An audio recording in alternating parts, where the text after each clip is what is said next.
Hello everyone and welcome to Victoria's Cantina. Today we're having a look at the Mattel DC Comics Multiverse Batman from the 1989 film Batman. Here's a look at the packaging. The packaging looks as if they took the DC Unlimited packaging and shrunk it down to smaller size. I like the colors on it and the overall aesthetic, but on the whole it is nothing remarkable. Alright, so when they first showed these figures, they looked really nice. I had some high hopes for the Multiverse figures, especially the ones based off of Batman and Batman Returns. So as you can see, the silhouette is pretty good. I think they did a pretty good overall job with the sculpt.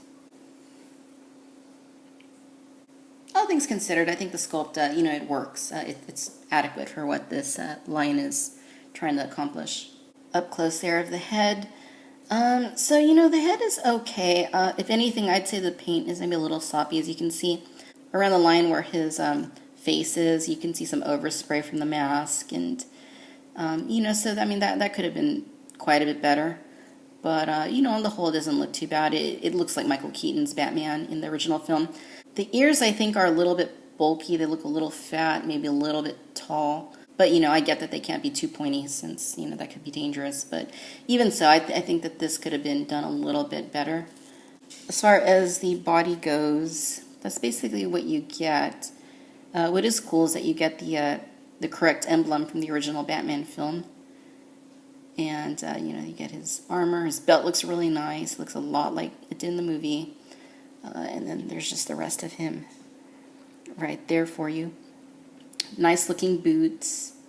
Again, looks like what they did in the movie, basically. And then you get the gauntlets. Again, the gauntlets, like the ears, are not too pointy. They're a little bit rounded off, but, it's okay. The gloves look nice. As far as I can tell, all the detail as to what Batman looked like in the original 89 movie, it looks like they carried over into action figure form. So, nice job on Mattel's part for capturing all those details and, all the good stuff underneath on his back. I think it's a little bit obnoxious, but, hey, at least it's hidden, or you're not really going to see it. The cape is very interesting, and actually I really like the cape. Like in the movie, it looks very leathery. I think this is actually something like a vinyl, but on the underside, it's actually cloth, so it's kind of a unique thing. But, it's real soft. It looks stiff and rigid, but, it seems to be holding its shape quite well. And as you can see, it has that leathery textured look. So, I like the cape. I think they did a good job with it. In the way of articulation, this Batman figure has what I believe to be a swivel at the head.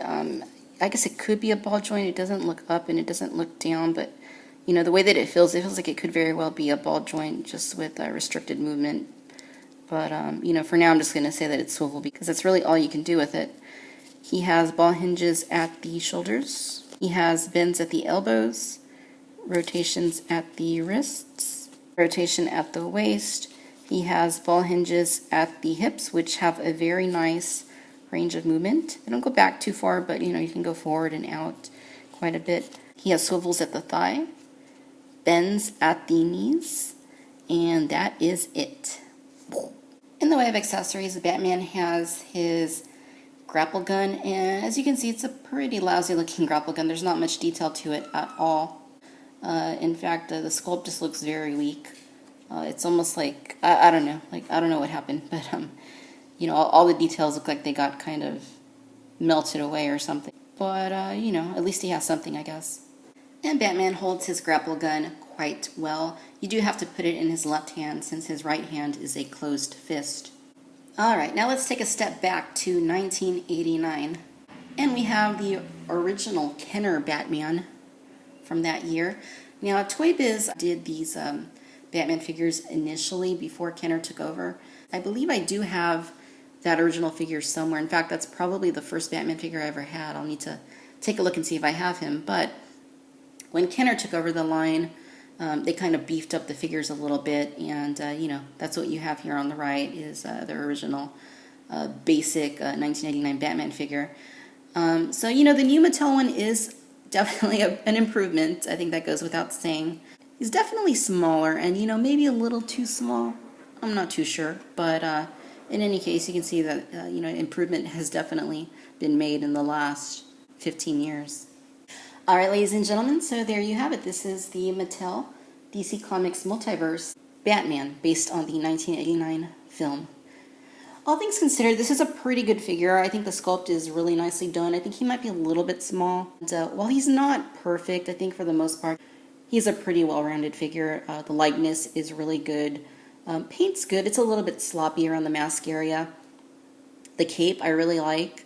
It's also a little bit posable due to the nature of its construction. The articulation is nice. I do wish he had more of a ball-jointed head. That way he could look up. The accessory it's kind of weak, but hey, at least he has something. So he's not perfect, but, I am definitely pleased with this figure. And, someone who has fond memories of the original 1989 film, it's really cool to see Mattel taking another stab at making figures from that movie.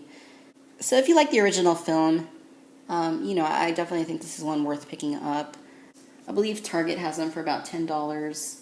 Toys R Us has them for $15.